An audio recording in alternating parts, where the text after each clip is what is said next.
1950 के दशक में मेरा कोई वजूद ही नहीं था। मैं असलम शेख महज एक अरबी और उर्दू सिखाने वाला उस्ताद था। उस दौर में मेरी हालत फाके की थी। मेरे अजीज, मेरे दादा जान, जो मेरे आखिरी रिश्तेदार थे, जो हाल ही में जन्नत नशीन हो गए, उनके जाने के बाद मेरी हालत बद से बदतर होने लगी। मेरे तकदीर में किसी किसी दिन 2 वक्त का खाना भी नसीब नहीं होता था। मैं एक नौजवान था और मेरी गुजर बसर दूसरों के रहमो करम पर थी। एक दिन मैं अपने दादा जान के कमरे में ऐसी कुछ चीजें ढूंढ रहा था कि जिसे बेचकर मुझे कुछ पैसे मिल सके, जिसे मेरा गुजारा हो जाए। पर उस वक्त मेरे हाथ एक ऐसी किताब लगी जिसने मेरी किस्मत ही बदल दी। वो किताब फारसी में थी और मेरे मरहूम दादा जान ने मुझे अरबी और उर्दू जुबान के साथ साथ फारसी भी सिखाई थी।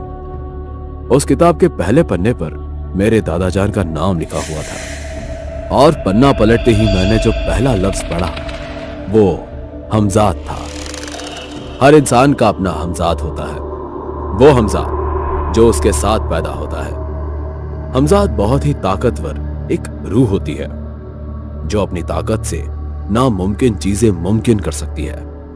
अगर किसी ने अपने हमजाद को अपना मुरीद बना लिया तो वो गुलाम की तरह उसका हर हुक्म बखूबी निभाएगा। वो तुम्हें दौलत, शोहरत और दुनिया के सारे ऐश और आराम, वो सब कुछ पल भर में आपके सामने ले आएगा। एक मर्तबा पढ़ते पढ़ते मैं उछल पड़ा। उसमें लिखा था कि हमजाद को कब्जे में किया जा सकता है और तमाम ख्वाहिशें पूरी की जा सकती है। मैं ऐसी ही किसी तलाश में था जो मुझे अपनी गुर्बत से बाहर निकाले, लेकिन हमजाद को पाने के लिए एक मुश्किल अमल करना था। मैंने अपने एक दोस्त से पैसे उधार मांगे, जिससे मैंने 21 दिन का राशन भर लिया। अमल के दौरान मैं एकदम सादा खाना ही खा सकता था।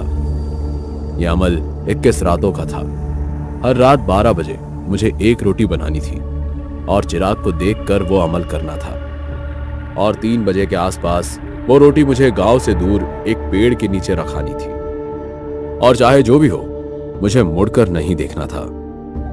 पहली रात जब मैं रोटी रखने गया तो मुझे लगा जैसे कोई लंबा चौड़ा इंसान मुझे देख रहा हो, पर मुझे अमल की हिदायत याद थी। मैंने मुड़कर नहीं देखा।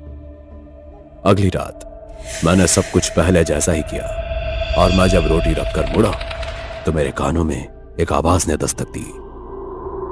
असलम मियां, हमसे खफा हो क्या असलम मियां? हमारी तरफ एक बार नजर तो फेरो। यह आवाज मेरे दादा जान की थी।